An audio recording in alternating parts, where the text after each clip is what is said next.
Buen día para todos. Para nosotros es un placer encontrarnos acá a hablar de aspectos tributarios.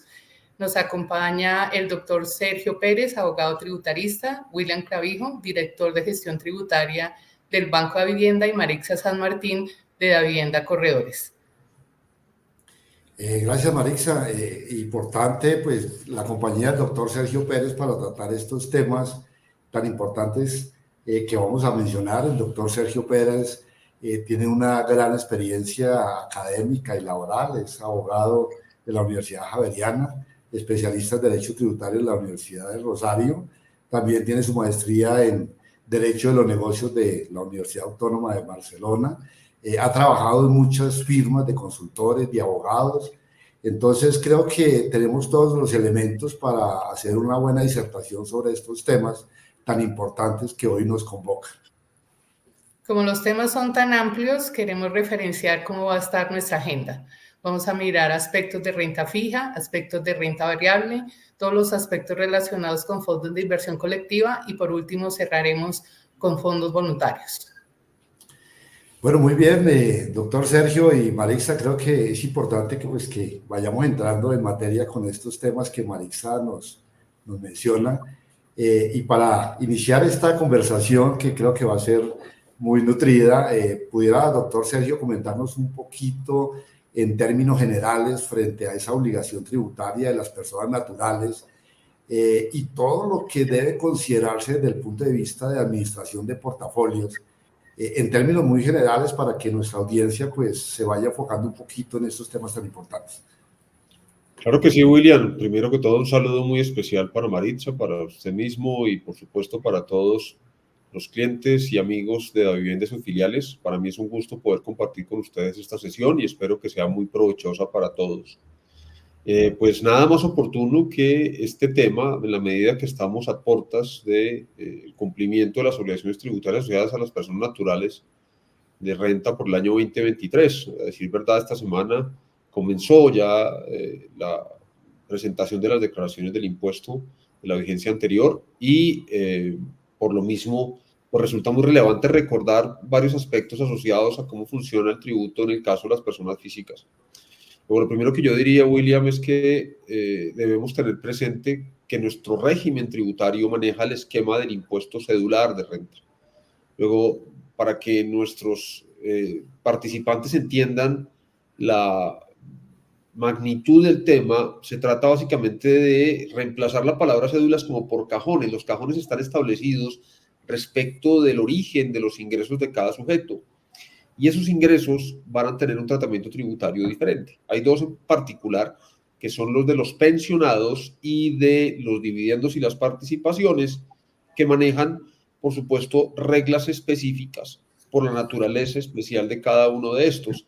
Nos pronunciaremos un poco más adelante, me imagino, sobre lo que tiene que ver con dividendos y participaciones de alguna manera marginal, pero tal vez la mayor parte de los ciudadanos concentran su declaración tributaria en lo que hace relación a la llamada cédula general, que está integrada por 3 subcédulas. Luego, este cajón tiene 3 cajoncitos más pequeños, donde están las rentas laborales, las rentas de capital y las rentas no laborales. Digamos que técnicamente hablando, la primera se conoce como rentas de trabajo, pero es más fácil de asociarla con la palabra laboral y por eso es la que utilizo.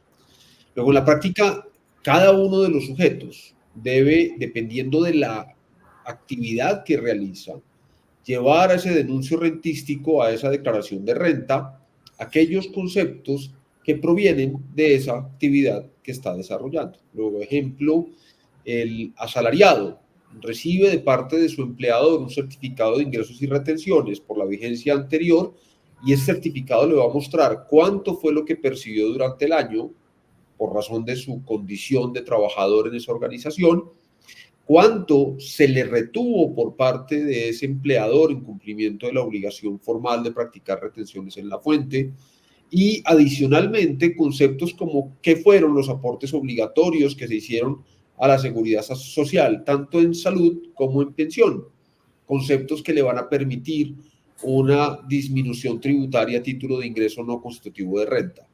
Es claro que estos dos conceptos, tanto la pensión obligatoria como la salud obligatoria que asume el trabajador porque la ley se lo demanda, no son sometidos a la imposición del impuesto sobre la renta. Pues si ustedes se fijan, ese documento para el asalariado es el insumo que él necesita para efectos de construir su declaración. Les decía que la cédula general está integrada no solamente por los conceptos de nómina, sino también por lo que tiene que ver con rentas de capital. Y esto es parte muy importante de este conversatorio, donde por supuesto vamos a ahondar. Ese es un tema, doctor Sergio, que nos interesa bastante y qué bueno que usted toca el tema de rentas de capital.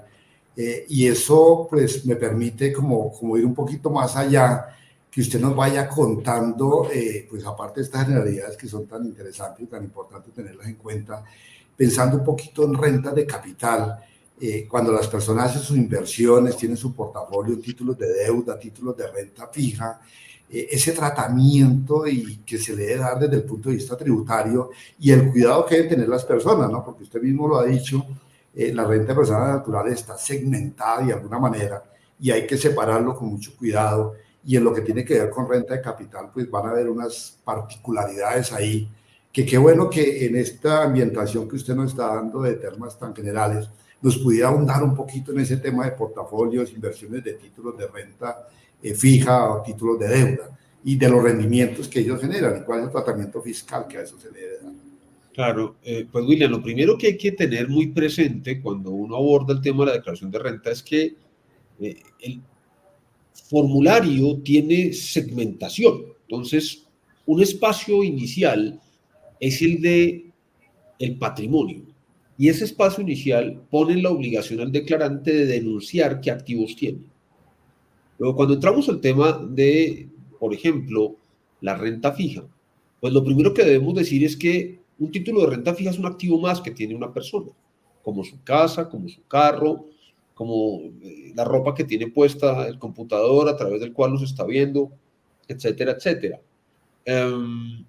De tal suerte que es completamente indispensable que lo primero que haga el declarante sea denunciar la foto a 31 de diciembre de su título de renta fija, o sea, digamos que cualquiera de los que hemos mencionado aquí, los que certificado de depósito, un bono.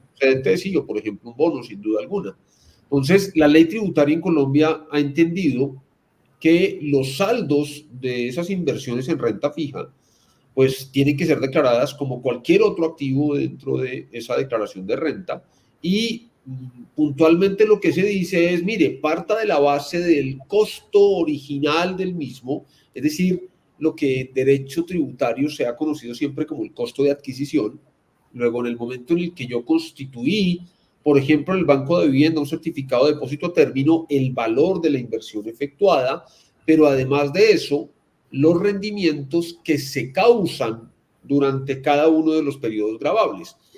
Entonces, si ponemos la foto de 2023 para efectos de 2024 y la preparación de la declaración de renta, cualquiera de los visitantes a esta sesión debe entender que lo que les resulta relevante en ese momento es que tiene acumulado a 31 de diciembre para efectos de que ese activo sea denunciado cabalmente. ¿Y por qué digo cabalmente? Porque es castigado tributariamente el que yo no denuncie un activo o el que lo denuncie parcialmente. Entonces, digamos que este sería el primer tema. El primer tema es cómo se declara patrimonialmente la inversión que se está efectuando en renta fija.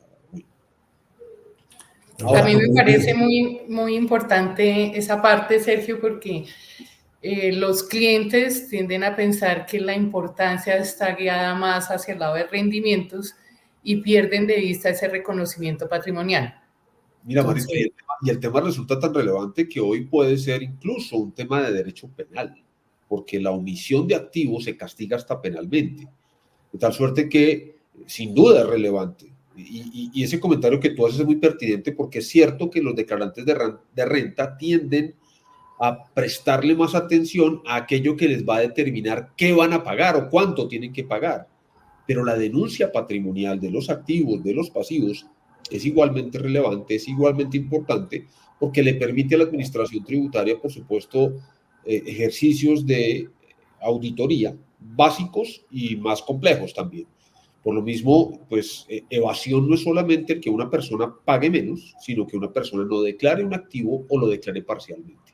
Entonces, por supuesto, que estos clientes del Banco de Vivienda y sus filiales pues deben tener muy presente ese concepto inicial para efectos de obrar de conformidad en su declaración y acertar en el monto de la denuncia respectiva, sobre todo bajo la base de que por razones de cruce de información, la administración tributaria sí está recibiendo de la entidad de que se trate, del grupo, por supuesto, la correspondiente información respecto de la inversión que Juan o Pedro pueden llegar a tener en el banco o cualquiera de las compañías del grupo.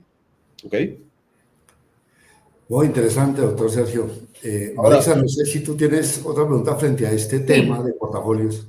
Sí, quería que ahondáramos un poco de lo que debe tener en cuenta el cliente en qué es realizable y no realizable asociado a esos títulos, viendo que es persona natural y que su obligación en declaración de renta va sujeta más como al flujo de caja.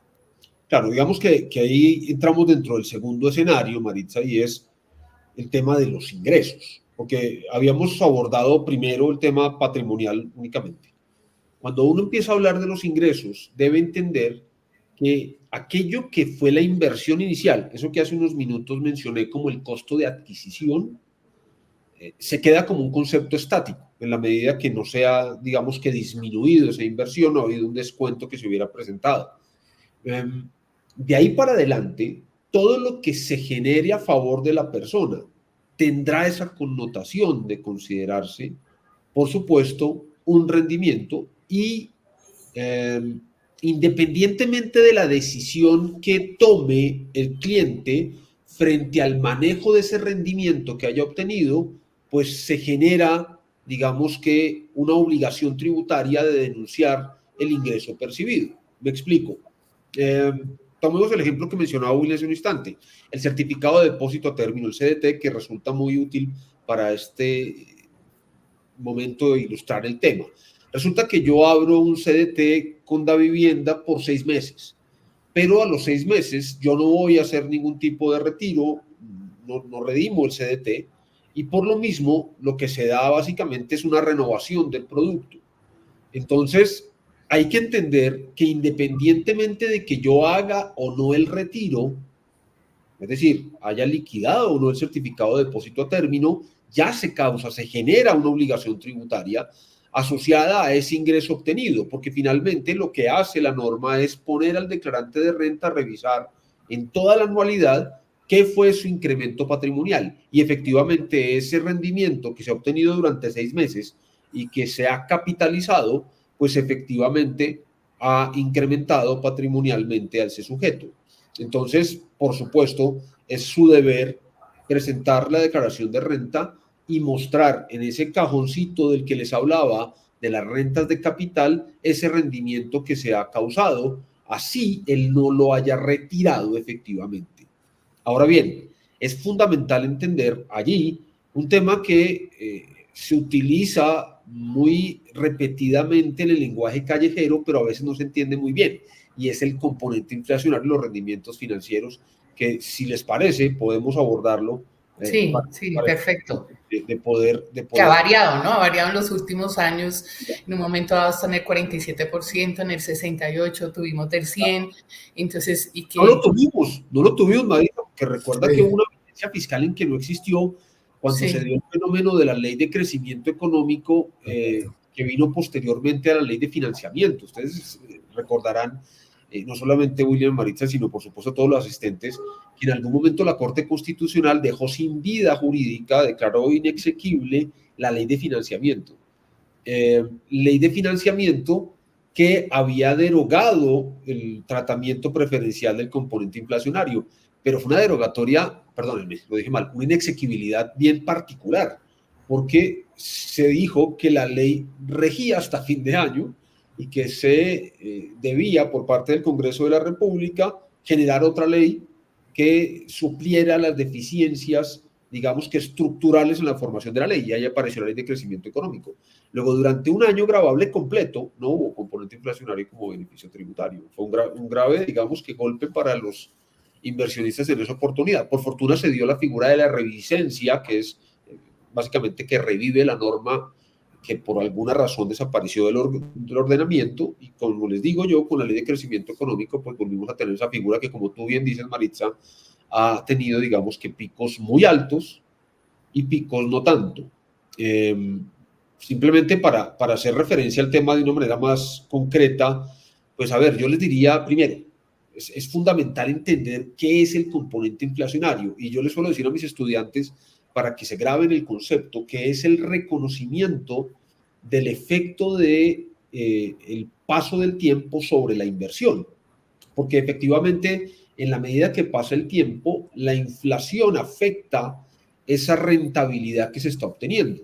Dicho en otras palabras, no todo lo que una persona obtiene como rendimiento financiero efectivamente lo está enriqueciendo, porque va implícito, digamos, que un concepto que es la pérdida de poder adquisitivo de la moneda, que es lo que todos conocemos como inflación.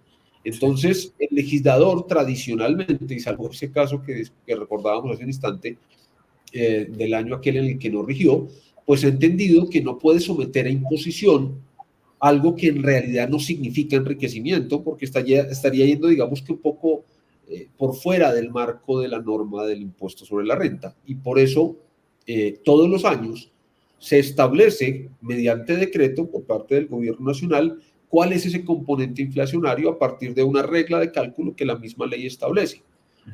Regla que, por supuesto, está basada en la tasa de inflación que se dio en la vigencia que acaba de terminar. Entonces, pues ese componente inflacionario, cuando enseña un 100%, el decreto que mencionamos, implica que nada de los rendimientos financieros que han sido denunciados por el declarante al comienzo de esa cédula de las rentas de capital va a ser sometido a tributación. En la práctica, el declarante inmediatamente lo resta como ingreso no constitutivo de renta ni de ganancia. No grabado. No grabado. Muy importante, doctor Sergio, ahorita que estamos hablando de todos estos temas de rentas de capital, de la forma como se debe declarar, el tema del valor patrimonial, del impacto que tienen los rendimientos, pero también de este concepto del componente inflacionario como ingreso no grabado. Sí, muy bien sobre ese tema. Sí, bueno, yo veo que aquí hay una cantidad de aspectos que en la medida en que vamos avanzando, se vuelve muy interesante esta charla, pero hablamos de renta fija. Maritza, aparte de este portafolio, sí, creo que el concepto también de renta variable es importante mencionarlo. Sí. Maritza, permíteme te hago una interpelación, porque yo creo que nos falta cerrar el tema de componente inflacionario con el dato más importante, William, y es para los declarantes de renta variable. El porcentaje. El porcentaje. Quedó en 66.71 de acuerdo con un decreto que expidió hace unos días el gobierno nacional. Esa sería la parte que se tomaría como ingreso no grabado, de los rendimientos financieros. De renta ni de ganancia ocasional. Por supuesto que la entidad financiera les va a certificar ese valor, porque además la ley se lo exige así. Pero es importante que lo tengan presente, porque veníamos mal acostumbrados, como Maritza lo dijo, y es que veníamos de 100% hace unos años. Entonces vale la pena que lo tengan presente, porque no todos los rendimientos van a tener tratamiento preferencial. Discúlpeme la interpelación, pero creo que era... No, súper pertinente, doctor Sergio. Importante tener en cuenta ese porcentaje, doctor Sergio. Muchas gracias.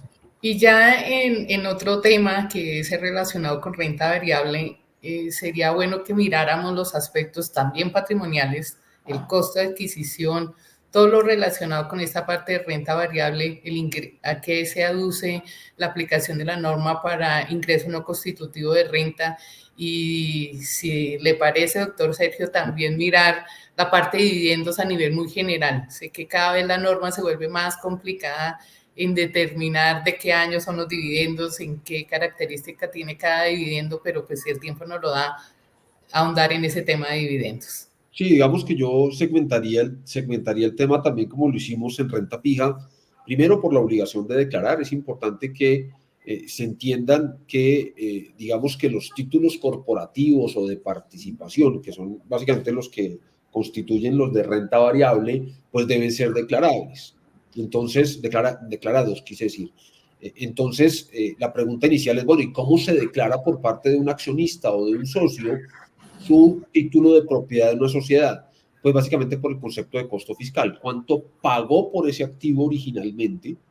Es lo que determina su valoración. Y miren que aquí también hay muchos hierros que se cometen eventualmente en las declaraciones de renta, sobre todo porque hay muchos elementos que pueden distorsionar la idea del declarante. Uno, no, es que yo declaro por el valor intrínseco, del que voy a hacer alguna mención en unos minutos. Otras personas suelen decir, no, yo declaro por el valor en bolsa. O la que es tal vez la más común, yo declaro por el valor comercial. Y entonces uno llega a un terreno en el que empieza a pisar, digamos que algo fangoso, porque finalmente debe entender que la norma habla de costo fiscal y por una razón muy clara. Las variaciones que puede tener el valor de una acción o de una cuota de participación social son potencialmente permanentes. Me explico.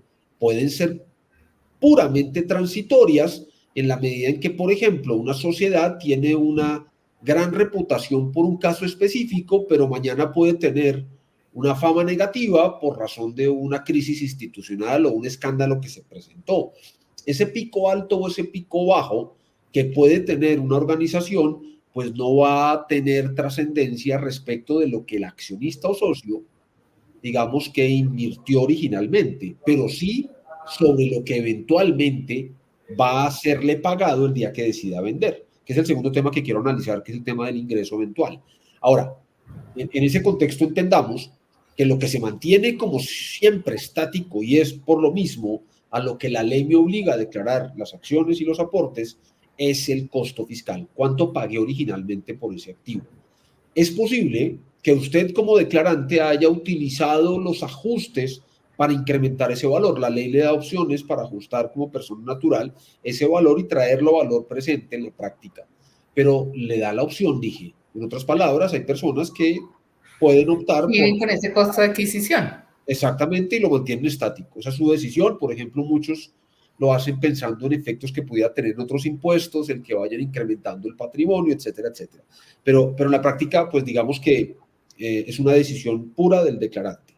Entonces diríamos que ese costo fiscal que tú mencionas, Sergio, estaría dado por ese costo de adquisición más los ajustes opcionales que la persona puede. Así es, nada que ver ni el concepto del valor intrínseco, mucho menos el valor nominal, que también lo oye muchas veces uno decir. El valor en libros. Y miren que eso, claro, y eso digamos que para los no obligados a llevar contabilidad suele ser porque, por ejemplo, la sociedad que expide el certificado del accionista le dice que tiene tantas acciones a 31 de diciembre a valor nominal de tanto. Y entonces el declarante que se animó a hacer su declaración directamente, pues llega y multiplica y eso es lo que lleva a la declaración. Estamos otra vez en el terreno de un activo declarado por debajo de su valor real, porque el valor nominal, o su valor real tributario, quise decir, porque el valor, digamos que nominal es una anécdota. Eso fue lo que los accionistas o los socios decidieron establecer o cuota social el día que constituyeron la sociedad.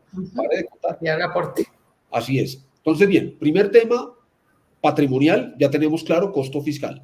Vamos al segundo tema. ¿Qué pasa dentro de la operación de la sociedad? Y es que el socio o accionista recibe un dividendo o una participación, por supuesto a eso es lo que le apuesta cada inversionista en una sociedad cuando decide hacer parte de ese título de renta variable o hacerse mejor a un título de renta variable.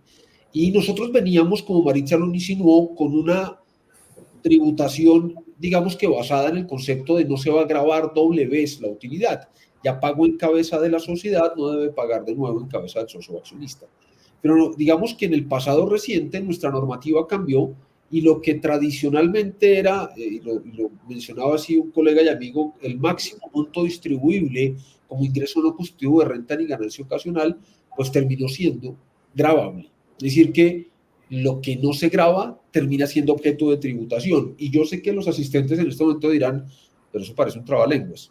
Sí, desgraciadamente, si me preguntan, yo creo que no es lo más diáfano el manejo que se le dio. Yo hubiera hecho, digamos que un borrón y cuenta nueva, un nuevo régimen de dividendos y participaciones y no grabarlo no grabado porque realmente no tiene mayor sentido. Sin embargo, esa es nuestra realidad. Entonces, para mayor claridad de todos los que nos están viendo y oyendo, pues esencialmente cuando una compañía tiene un ingreso y después de cubrir sus costos y gastos decide repartir esa utilidad a título de dividendo o de participación, pues aunque ya se ha pagado impuestos a nivel de la sociedad, potencialmente se debe pagar en cabeza del socio o accionista. Por eso Maritza hablaba de que hay una diferencia en el tiempo, porque por ejemplo, todo aquello que se haya percibido por utilidades del 2016 y anteriores están bajo el régimen antiguo en el que había una parte máxima que podía ser repartida sin que fuera gravable. A partir de 2017 para acá, pues esa regla no aplica de una manera tan mecánica. Y al contrario, sobre lo que se reparte, puede haber, pese a que sea no grabado en la teoría, una imposición. Las últimas reformas tributarias han modificado, digamos, que el régimen de las tarifas y, por supuesto, ese es un tema que nos demandaría tranquilamente 2 o 3 horas si nos ponemos a trabajar sobre Solo dedicado a dividendos. y digamos que las retenciones en la fuente y, por supuesto, no es el espacio para hacerlo. Pero es importante que digamos que el inversionista en renta variable tenga presente ese tema del cambio de normativa supuesta, por supuesto, a partir de 2017, porque lo que tenga pendiente de percibir por 2016, y muchas personas se preguntarán, ¿pero de qué está hablando? Claro, pueden haber utilidades. La transición de la no norma. distribuibles, Claro, que en ese momento sí las distribuyen. En la sociedad, Desean. el máximo órgano social en este momento decide distribuir las utilidades del año 2014 que las tenían allá en el patrimonio para una reserva ocasional eventualmente, y lo reversan y se las pagan a usted, pues entienda que esas utilidades tienen el régimen más favorable tributariamente y con, digamos que... Digamos, de situaciones jurídicas consolidadas de alguna manera y que deben mantener esos beneficios que la norma traía. Correcto, William. Entonces, pues lo muy seguro es que no sean gravables. Distinto a lo que pasa a partir de 2017 con las que se les, digamos, que generen. Porque hay una diferencia entre lo que le están pagando y la utilidad que se está generando. Como los derechos adquiridos que tienen los contribuyentes. Perdóname, William, que los derechos adquiridos que tienen los contribuyentes y que la norma pues los conserva de alguna forma. Así es. Y pues que no podrían ser afectados, sin duda. Entonces, digamos bueno, que, es importante que el declarante haga la diferencia, ¿no?, de lo que me están pagando. En el ejemplo que estaba planteando, y para efectos de cerrarlo, pues si estamos hablando de un sujeto al que le están pagando hoy como accionista un dividendo del año 2014, pues entienda que ese régimen le puede favorecer mucho más, porque a lo mejor todo lo que está percibiendo es ingreso no grabado. Mientras que si le están reconociendo una utilidad de 2018, por ejemplo, generada en 2018 y se la están pagando ahora en 2024, esa, sobre la parte no grabada, puede estar sometida a imposición. Perfecto. Eso es una diferencia muy importante. Yo creo que interesante lo que hemos visto hasta el momento, referente a las personas naturales, a esas rentas cedulares que usted lo mencionaba, doctor Sergio, y habernos enfocado hasta acá en el tema de rentas de capital, renta fija, renta variable y todos los impactos que esto tiene desde el punto de vista tributario. Pero también hay otras formas de inversión, ¿no?, de los contribuyentes, de las personas, que también podríamos hablar un poco más de esos temas, Marixa, relacionado un poquito con los fondos. Sí, William, pero quisiera terminar un punto importante de acciones, de toda la parte de acciones de renta variable, y es las características que se deben cumplir para la aplicación de un ingreso no constitutivo, que me parece que es el incentivo más importante en acciones con el 36-1 del Estatuto Tributario. Sí, Marita, estamos pensando lo mismo y no quería pasar al siguiente tema sin que tocáramos eso, porque es, digamos, que la tercera parte de este planteamiento, para digamos, que hacerle un resumen a las personas. 1, cómo debe declarar las acciones o aportes. 2, qué pasa en el día a día cuando usted obtiene utilidades. Pero 3, qué pasa si usted decide desprenderse de la propiedad sobre esas acciones y aportes. Porque ese tema que tú estás mencionando es muy relevante que lo tengan muy presente nuestros participantes. Lo primero que hay que decir es que la ley ha querido tradicionalmente favorecer aquellas acciones que cotizan en bolsa. Y por eso entiende que si yo estoy enajenando acciones de una sociedad inscrita en bolsa de valores, va a haber una regulación de ingreso no constitutivo de renta ni ganancia ocasional asociado a la utilidad que yo obtenga. Luego, para que todos los que nos están viendo me entiendan, pues piensen que el concepto de costo fiscal que mencionamos al comienzo, actualizado o no, según usted haya deseado hacerlo, haya decidido hacerlo, pues entienda que se va a enfrentar al precio que le están pagando por las acciones bueno, en este caso serían las acciones. Entonces, la diferencia, que es el concepto de utilidad, es lo que potencialmente sería gravable. Si usted tiene una acción que cotiza en bolsa de valores, se debe llevar a un régimen distinto, porque ese régimen le permite que esa utilidad no sea gravable. Ahora bien, las condiciones a las que se refería Maritza están basadas básicamente en, primero, que usted no sea un, digamos que, accionista mayoritario, porque básicamente lo que se está diciendo es que no se pase del 3% de las acciones de circulación de las respectivas. Está limitada esa transaccionalidad para el beneficio que es aplicable. Claro, claro, bajo la base de que el titular de la venta y la enajenación, pues sea una persona que, digamos que ostente esa condición, pero siempre y cuando no se exceda de ese porcentaje que mencionaba William. Porque, digamos, esta es una norma que en el pasado nos hablaba de un porcentaje más alto, el 10%, y siempre ha querido, digamos, que incentivar el mercado bursátil, repito, pero básicamente sin privilegiar a los grandes accionistas, sino a los minoritarios. Es un poco el propósito que la disposición tiene. Es una de las razones por las cuales se disminuyó ese porcentaje. Claro. Ahora, este tema no se puede cerrar sin hacer mención a qué pasa cuando las acciones o las cuotas de interés social no cotizan en bolsa. Bueno, perdónenme, las acciones no cotizan en bolsa y las cuotas de interés social se enajenan, digamos que en el mercado normal. A ver, otra vez en el ejercicio de precio de venta versus costo fiscal, la diferencia me da utilidad.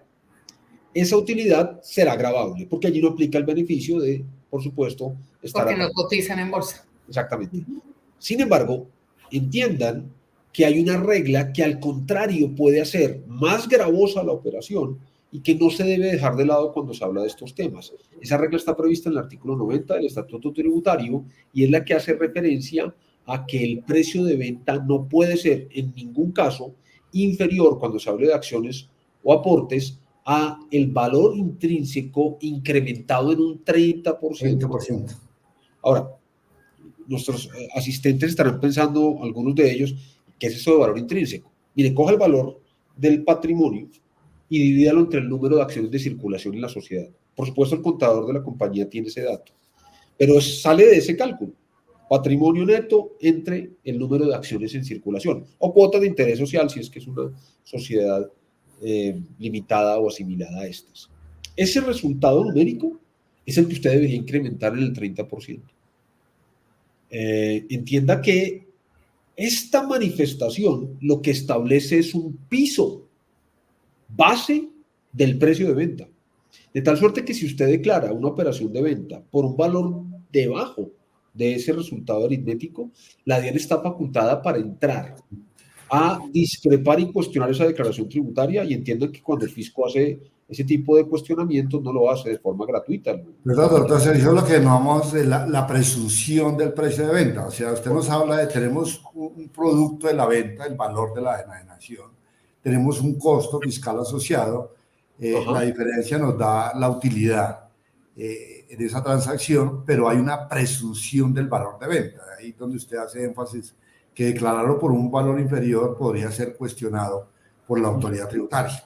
Así es, incluso partan de la base de que la misma ley le dice al lector que está partiendo de la base de ese 30% sin perjuicio de que la DIAN pueda estar estableciendo por otros mecanismos que el precio es mucho mayor. Mucho más. El valor intrínseco incrementado un 30% es la presunción desde el punto de vista legal del valor de la enajenación. Y pese a que esta regla, digamos que ya como concepto existe hace muchos años, pues su origen está en que normalmente las personas para pagar menos utilizaban el valor nominal como referencia, no el valor comercial. Y claro, la pregunta es, ¿y qué es valor comercial? Entonces, pues lo que me pagan por algo. Entonces, también de manera arbitraria asignaban un valor comercial hasta que el legislador le puso, digamos que, tuercas al asunto y estableció esta regla que, como dice William acertadamente, es una presunción de precio mínimo, no máximo. ¿Okay? Ahora, importante, William, cerrar el tema diciendo, como presunción, si yo estoy en capacidad de mostrar lo contrario, pues lo podré estar haciendo en el debate jurídico con la administración tributaria, ¿no? Porque es de carácter legal que admiten la prueba en contrario. Esto afecta es a quien vende, no a quien compra, a quien vende, porque es el que podría ser cuestionado en su declaración de renta por mostrar ese precio por debajo de lo que el fisco entiende. Sí, claro. Correcto. ¿Ok? Bueno, doctor Sergio, y en otros temas que tenemos ya de alternativas de portafolio de inversión, tenemos los fondos de inversión colectiva. Señora.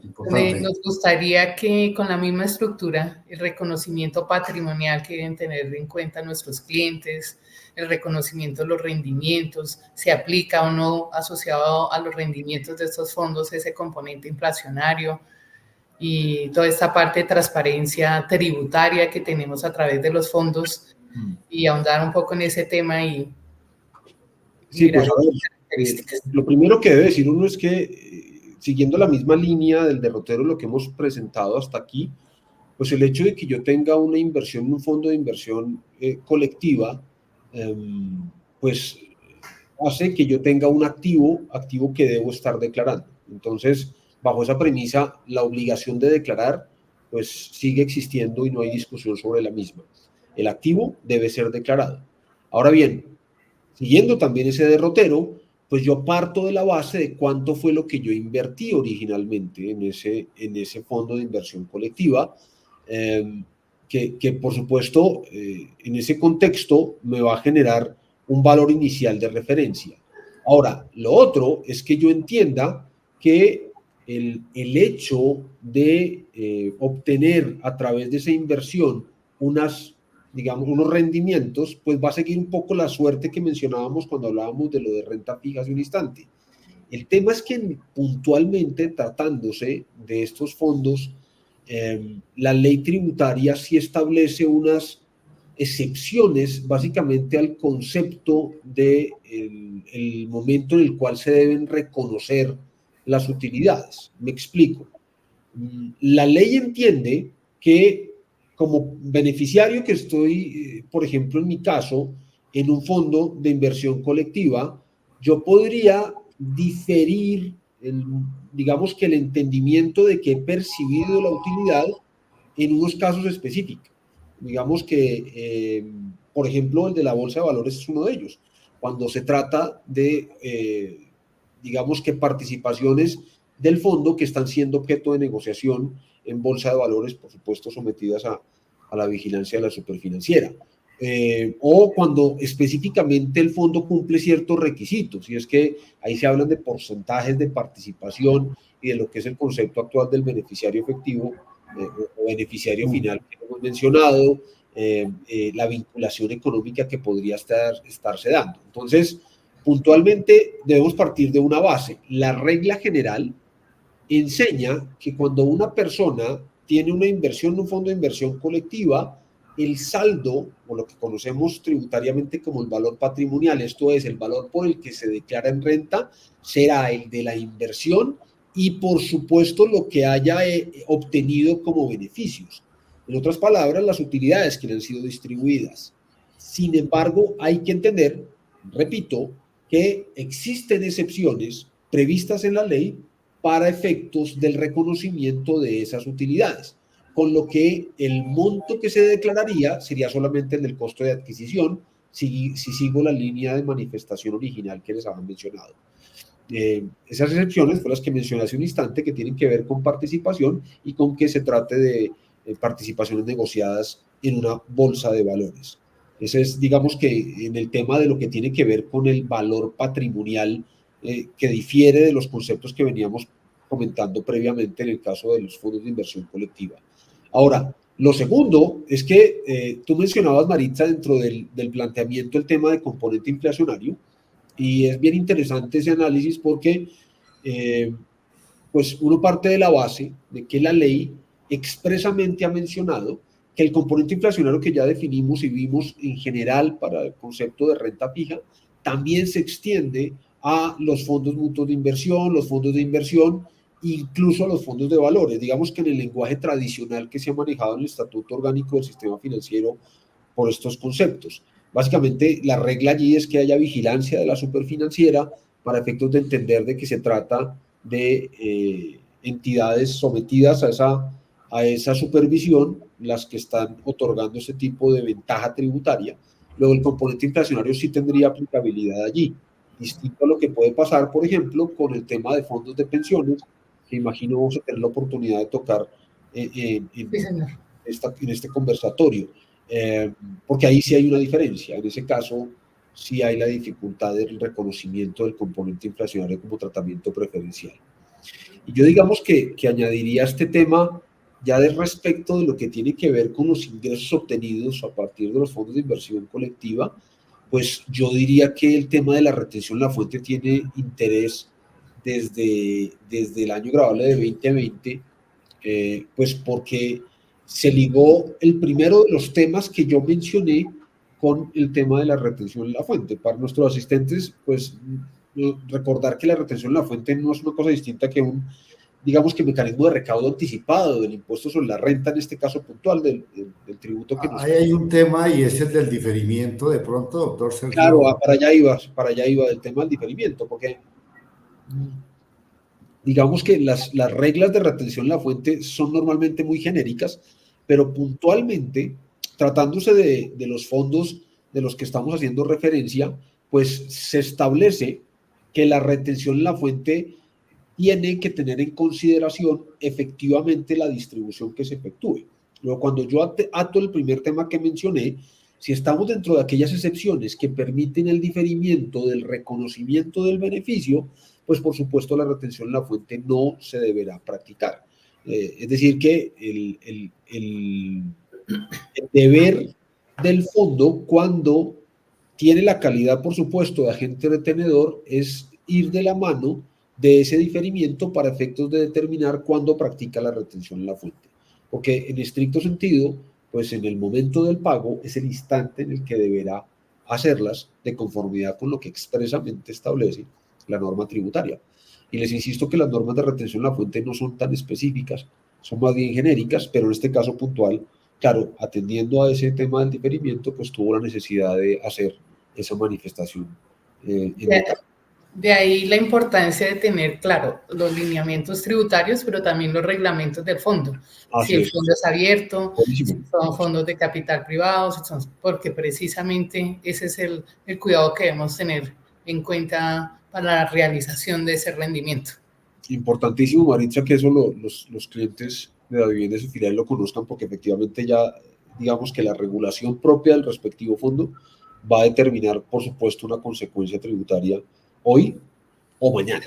O mañana. Por aquello el diferimiento que estamos mencionando. Importante tener en cuenta, al igual que en inversiones de renta fija, títulos de deuda, títulos de renta variable, las inversiones en estos fondos, inversión colectiva.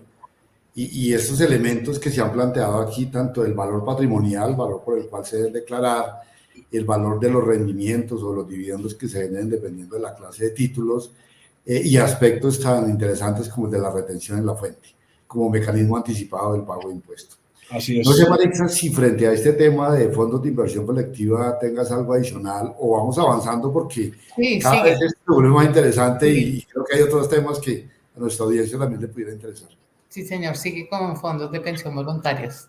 Precisamente, tenemos un tema y yo creo que es importante en este foro, en esta discusión, hablar de ese mecanismo de ahorro también y tan importante desde el punto de vista tributario por los beneficios que otorga, y es los ahorros a través de los fondos de pensiones voluntarias.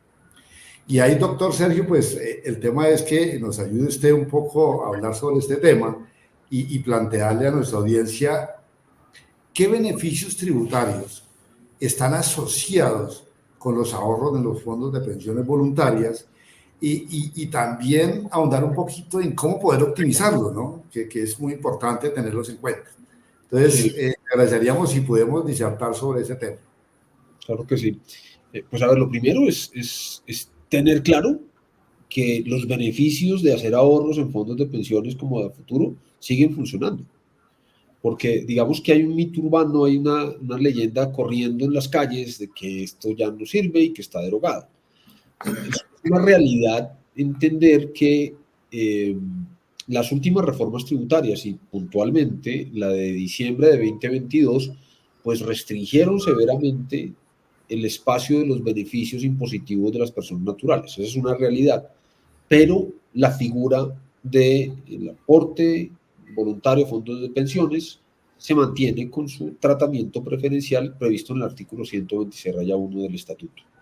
Primer punto. El segundo punto es que, William, responde un poco tu pregunta específica. Ahí lo que encontramos es la posibilidad que bien la persona natural o bien quien le paga, sea su empleador o sea un contratante, pueda llevar parte del ingreso al fondo de pensiones con la garantía de que esa parte, en la medida que no exceda del 30% del ingreso y de la suma anual de 3.800 unidades de valor tributario, sea tratado como una renta exenta, de tal suerte que no se somete a retención en la fuente, que es lo primero que tendríamos que tomar en consideración allí. Es decir, que desde el punto de vista puramente financiero para esa persona le resulta conveniente porque no está pagando la retención en la fuente hoy. Así lo utilice simplemente como un vehículo de inversión, como lo comentaremos en unos segundos. Entonces, el tema es, no tiene retención y luego cuando llega la declaración de renta, pues tendrá la posibilidad de imputarlo como renta exenta. Sí. Importante tener presente, de nuevo, que el máximo es un 30%, limitado anualmente a 3.800 VTs, pero que por esos cambios normativos también hay que someterlo a los límites generales que afectan las deducciones y las rentas exentas que están previstos en la ley y que hay que mirarlo, por supuesto, en conjunto para no tener dificultades con la administración tributaria. Ahora bien, señor. No, importante esa primera parte no solo el beneficio que reporta el ahorrar para temas de pensión y para temas de equilibrar esa mesada pensional, sino también desde el punto de vista tributario, porque como usted bien lo dice, los beneficios se mantienen y los beneficios son importantes. De ahí que esta alternativa de inversión sea un buen camino como forma de ahorro y de optimización desde el punto de vista tributario. Y usted está tocando ese tema fundamental de renta y de retención en la fuente. Entonces, esos aspectos que tienen que ver con la declaración de renta, cómo declararlos, cómo presentarlos, y esos aspectos fundamentales que están amarrados con la retención en la fuente. ¿Cómo opera esto? Y si nos puede dar un poco más de amplitud sobre el tema, doctor. Sí, señor. Pues a ver, lo primero es entender que, digamos, en el momento en el que el declarante está elaborando su declaración, pongamos el ejemplo de un asalariado que ha hecho aportes a Dafuturo, pues lo que va a pasar es que en su declaración tributaria, en la renta exenta, las rentas exentas puntualmente, va a poder restar el monto de los aportes que ha efectuado en la anualidad respectiva bajo los límites que hemos mencionado. Y les insisto en la importancia de chequear no solamente el límite del 126-1, sino el límite general de las rentas y las deducciones que pueda esta persona tener, lo que al final se traduce en un menor impuesto claramente a pagar. Ahora, supeditado, William, a que esos recursos se mantengan depositados en el fondo de pensiones por un término que no puede ser menor a 10 años. Ese es un punto importante, doctor Sergio, porque la ley consagra unas condiciones que hay que tener en cuenta de permanencia y que cuando se haga uso de esos recursos para que se aplique el beneficio tributario, también la ley da unos condicionamientos. Qué bueno poder tratar ese tema. Adelante, doctor Sergio. Claro, pues a ver, digamos que las condiciones son esencialmente, primero, la permanencia de 10 años, salvo que se retire para vivienda. Esto puede ser una vivienda nueva, puede ser una vivienda usada, puede ser una vivienda que tenga financiación o no la tenga, no hay relevancia sobre el particular. Luego, en la práctica es como si los 10 años se aceleraran. Hay que decir a las claras que una persona que tiene, por ejemplo, un crédito hipotecario y todavía hace pagos mensuales de la cuota del crédito, haciendo previamente un retiro de una cuenta bancaria, pues está perdiendo recursos porque podría apalancarlos a través del fondo de pensiones directamente y eso le implicaría, y lo digo digamos que de una manera muy descriptiva, terminar pagando su casa propia a través de retenciones no consignadas al Fisco Nacional, digamos que porcentualmente, claro. Luego ese sería el ejercicio lógico, hacer esa triangulación. Ahora, si yo lo que estoy haciendo es ahorrar para en el futuro tener lo suficiente para una cuota inicial, pues igual nada más eficiente financieramente y tributariamente que hacerlo a través de un fondo de pensiones. Entonces, en el momento en el que el recurso esté completo, pues yo hago el retiro y si esto se da a los 4, 5, 6 años, pues no debo esperar hasta los 10 porque se adelanta gracias a la posibilidad que me da la excepción del retiro para vivienda, que no es la única, porque adicionalmente encontramos que si yo cumplo requisitos de pensión, pues también puedo retirar antes de los 10 años. ¿Y qué es cumplir requisitos de pensión? Si estoy hablando del régimen de prima media, el tradicional de, digamos que de Colpensiones, pues es que usted tenga la resolución que lo acredite como pensionado. Pero si estamos hablando del régimen de ahorro individual, pues ahí básicamente es un concepto de... Cumplir los requisitos de edad. Que son capital y edad, básicamente. Capital. Pero digamos que ahí el tema es que yo tenga la capacidad, por un cálculo actuarial, de ya tener derecho a una pensión que me puedan reconocer. Y esto digamos que puede darse mucho antes de la edad que la ley establece. Luego, en la práctica del consejo ahí para cualquier persona es, mire, vaya a su fondo de pensiones obligatorias y pídales el certificado de si usted ya cumplió requisitos de pensión o no. Ahí se hace un cálculo, le entregan el certificado y usted puede simplemente con ese certificado hacer los retiros desde el fondo de pensiones voluntarias antes de 10 años, si es que usted quiere hacer ese retiro por 10 años. Claro, todos sabemos que la norma lo que pretende es que uno quiera robustecer su pensión a través del ahorro individual y por supuesto que permanezca muchos años allí para el tiempo. Doctor Sergio, y hablando de estos beneficios, no solamente para el que es empleado y ahorra a través de los fondos de pensiones, sino también estos beneficios, ¿cómo aplican para personas independientes o personas que no son empleadas? Podemos hacer esa discusión también. Idéntico, no hay diferencia, funciona igualito. Lo que hay que entender, William, es que pues si yo quiero el beneficio en la retención en la fuente, tendría que convenir el tema con mi contratante, como independiente. Y allí sí hay, digamos, que la dificultad operativa, ¿no? De que el contratante quiera hacerlo, porque algunos dicen no. Algunos dicen no porque se les aumenta la carga operativa más que otra cosa. Pero en la práctica funcionaría igual, porque si estamos hablando del formulario de declaración de renta, no hay diferencia. O sea, yo tengo el derecho como independiente a tomar los aportes que ha efectuado el fondo de pensiones sin problema. Doctor Sergio, y hablando entonces diríamos que los beneficios aplican tanto para independientes como para empleados, pero hablando de empleados, ¿estos beneficios aplicarían también a aportes directos que no vengan directamente de la nómina, por ejemplo, hablando de empleados? Sin duda, sí. Digamos que un gran consejo que se le puede dar a una persona cuando empieza el cierre del año, y estamos a mediados de agosto, pero estos mesecitos pasan muy rápido, siempre es bueno hacer el ejercicio de mirar, venga, yo qué tanto he aportado, porque lo que usted logra aportar directamente, como William lo plantea en el enunciado de su participación al fondo de pensiones, va a marcar como beneficio tributario en su declaración de renta. Aporte directo es que yo decida ir y consignar recursos. Puede ser porque, no sé, los tenían debajo del colchón de la venta de un inmueble, o los tengo en la caja fuerte porque ahí decido guardar una plata y entonces la saco y llevo 2 millones de pesos a consignarla en el mes de octubre a futuro. Pues eso me va a generar una consecuencia favorable en mi declaración de renta. Sí, hay que tener en cuenta también cuando se hace disposición de esos recursos y no se cumplen los requisitos, ¿no, doctor Sergio?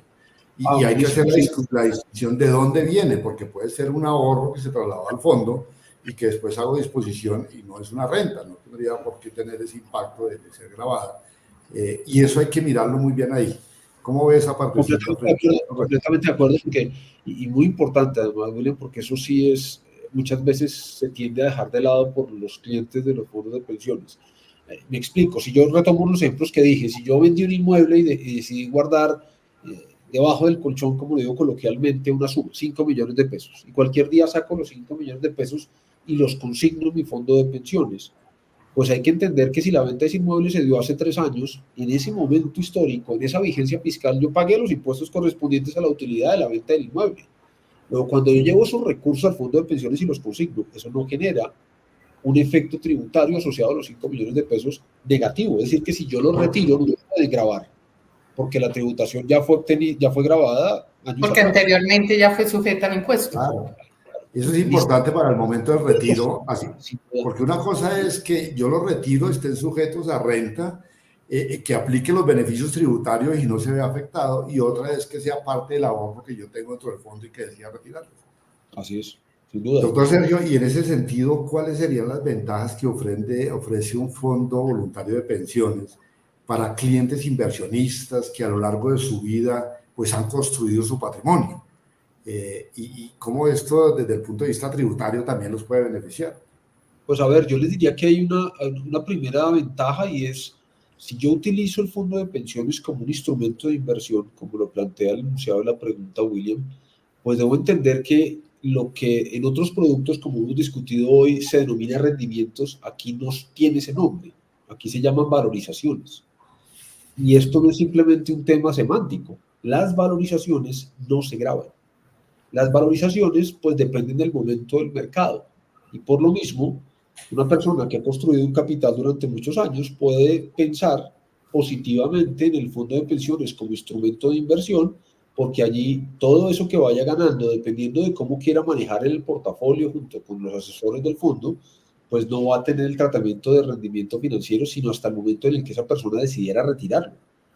Y digo rendimiento financiero porque allí cambia esa denominación en el momento en el que se haga el retiro. Mientras tanto, insisto, son puras valorizaciones que hoy día, además, para personas de ese perfil, tiene una ventaja adicional y es impuesto al patrimonio, William.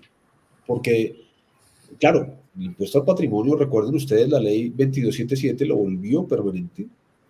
Y pues es una realidad que cada vez que alguien esté obteniendo un rendimiento financiero se incrementa el patrimonio que va a ser parte de la foto del impuesto del año siguiente, del impuesto al patrimonio me refiero. Si yo hago eso mismo pero en un fondo de pensiones, pues lo que voy a encontrar es que esa valorización, que no se llama rendimiento financiero, no hace parte de la base de cálculo del Me impuesto. incrementa mi impuesto al patrimonio.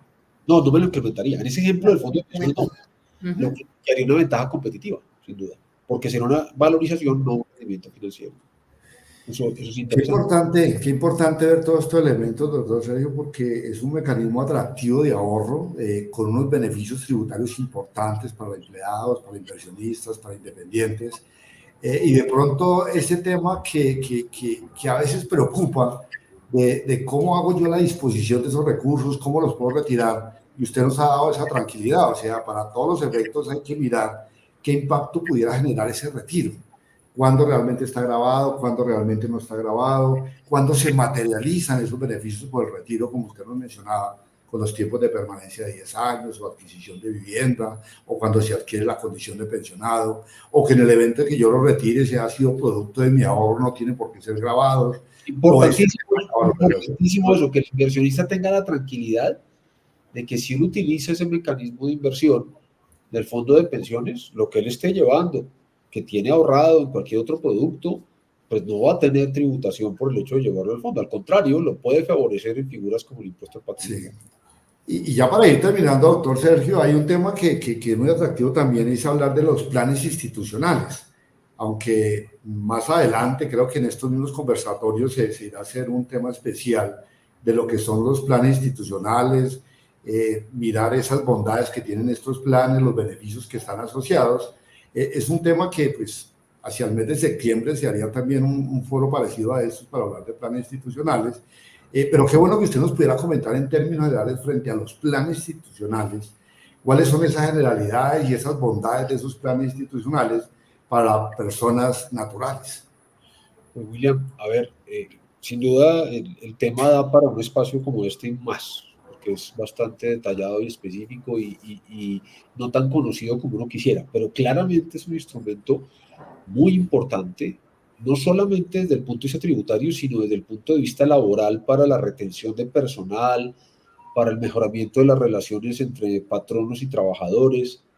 A grandes rasgos lo que funciona es que el empleador es el que llega al fondo de pensiones buscando un convenio a través del cual va a beneficiar potencialmente a uno o más de sus trabajadores. El convenio normalmente establece una condición, una o varias condiciones para que los trabajadores que aparecen listados en él puedan llegarse a ser de unos recursos que el empleador decida consignar. Luego miren que en el año 1, pongamos el ejemplo de 2024, un empleador podría decir, ok, yo le voy a entregar a 5 de mis trabajadores a cada uno 100 millones de pesos. Potencialmente, porque me interesa que estén aquí. Son trabajadores importantes para la organización, son, digamos que claves, y entonces necesito retenerlos. Luego yo les digo, usted va a tener derecho a 100 millones, más toda la valorización que obtenga en el tiempo de 11 años, si a la vuelta de 11 años usted está como trabajador de esta compañía. Y entiéndanme que esa condición me la acabo de inventar. Claramente es un hecho futuro y es un hecho incierto, porque la persona podría morir, porque la persona podría renunciar, porque la persona podría ser despedida. Ok, yo estoy tratando como empleador de retenerlos, luego le doy un atractivo al trabajador, él va a ver en su cuenta del fondo de pensiones que allá aparecen los 100 millones, pero que no los puede utilizar. Están, digamos que como en una nube, en un blindaje. Condicionados. Condicionados, esa es la expresión técnica. Luego, asuman que pasan los 11 años y una persona levanta la mano. Esa persona levanta la mano y dice, aquí estoy como trabajador. Y resulta que ese trabajador, pues, tiene derecho a los 100 millones más la valorización que hayan generado los 100 millones de pesos. Con lo que efectivamente, pues, al momento de lo que se llama técnicamente la consolidación, se daría el ingreso. Miren que de entrada, hay varias cosas por destacar. Primero, la compañía en el año 1, en mi ejemplo 2024, obtiene la deducción tributaria de los 100 millones de pesos. Y algunos estarán pensando, venga, pero se rompe la simetría entre gasto y el ingreso. Sí, ese es uno de los pocos casos en los que la ley tributaria abre la posibilidad de que se rompa esa simetría. La compañía toma la deducción en el año 1. Luego esto les resulta interesante a compañías que tengan mucho flujo de capital, muchas sociedades de familia, por ejemplo. Pero dos, para los trabajadores es negocio porque no solamente están incrementando su patrimonio, sino que lo están incrementando sin consecuencias tributarias. Y también hay que llamar la atención aquí a los empleados, comillas, dueños de las compañías, me refiero a sociedades de familia, porque también este es un instrumento muy interesante para evitar el impuesto por dividendos. En vez de pagar por dividendos, puedo montar un plan institucional de pensiones. Pero también sobre la marcha me estoy quitando de encima el impuesto al patrimonio, que como les dije, se volvió permanente. Y claro, porque como usted lo menciona, está sujeto a una condición y hasta tanto la condición no se dé, no surgen esos derechos y obligaciones. Pero en términos generales, con lo que usted nos menciona, es una buena opción desde el punto de vista del empleador porque le reporta beneficios y para el empleado porque también va a tener un mecanismo de ahorro, un mecanismo también de capitalización con una serie de beneficios tributarios y en la medida en que la ley ha contemplado esos beneficios es porque también hay un estímulo para este tipo de ahorros a través de planes institucionales. Pero sí, usted tiene razón, doctor Sergio, con estos temas nos podríamos quedar, pero creo que ha sido muy interesante esta charla. Hemos abordado temas que son relevantes para nuestros clientes, para los inversionistas. No sé, Marixa, si tú quieras agregar algo como punto de cierre. Agradecerles este espacio al doctor Sergio, muy amplio en sus explicaciones y ojalá tengamos la oportunidad de andar en estos temas más adelante y muchas gracias por el espacio. No, pues yo encantado de compartir con ustedes dos. Muchísimas gracias y muchas gracias a todos los asistentes y de verdad que esperamos que haya sido provechosa la sesión para todos. Perfecto, muy amable a todos. Muchas gracias. Hasta una próxima ocasión. Gracias. Gracias.